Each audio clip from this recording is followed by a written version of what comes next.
We're now at the final phase of the pitching motion. This I've called the arm deceleration phase.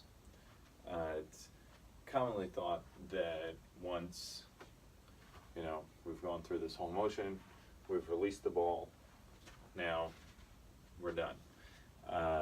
Consciously, we are done, but the body still has to go through some pretty rapid transformations and energy transfers in order to protect itself, in order to stop this hand that it now has moving at speeds of over 90 miles an hour, to stop that hand and return it to rest. So first I'll go from this angle. So the complete motion from here, going to the wind up, posting, stride. We've now accelerated and released the ball. So we no longer have any ball in our hand. And the arm deceleration phase is everything from here to now I'm ready to field the ball. Now, again, there's not really any conscious movements that I'm taking in order to slow my shoulder and my elbow and my hand and my entire arm down, or for that matter, my leg, right? Because I've released the ball, and as I release the ball, I now need to take this leg, and it's going to rotate forward so that I can come into a ready position. But that actually just happens naturally. If I face the catcher this way and I go at full speed, I throw the ball. As I'm moving my body forward, I can't keep this leg back there anymore.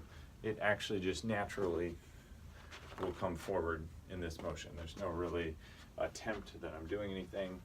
Same thing with my throwing arm. As I release the ball and now finish, it's going to be brought this way, but just the motion of the torque, it's going to follow. As I rotate my arm this way, just the natural path of my arm is going to continue and follow through here. The only conscious thing I need to do during this is to keep my head up. A lot of pitchers, once they've expended all this energy and their body's like this, sometimes off balance depending on your how on balance you've been during this whole thing. Sometimes you'll be landing off to the side like this, and the one thing you need to be conscious of is to pick your head up and look at the ball, because as you throw that pitch, it's likely that it's going to be batted, and that batted ball could come right back at you. You would rather be in a ready position, getting your glove up, your face up, ready for anything, rather than having to see the ball first and then react and bring everything up. So again, I'll just show it from this angle. I've done my pitch, and I'm now ready to field the ball. Now, even though there's not much that we do during this phase consciously, again, the arm is actually going through a lot of stress, especially on the muscles in the rotator cuff in the back of our shoulder here. There are a significant number of what they call deceleration injuries. I myself had a deceleration injury as I had been overtraining to start the season on a lot of exercises to strengthen the accelerator muscles.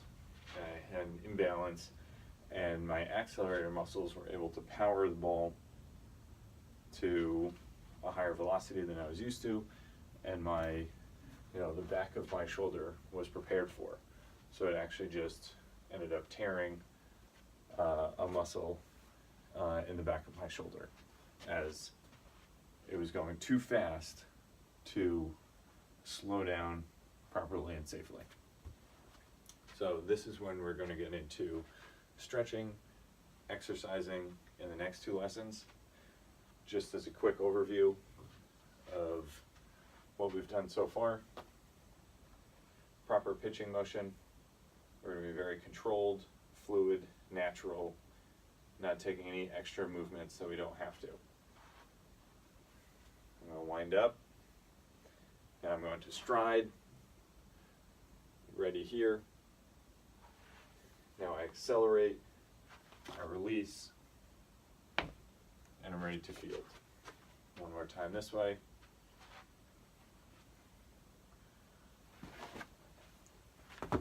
And I'm ready. And that is lesson 1, the proper pitching mechanics.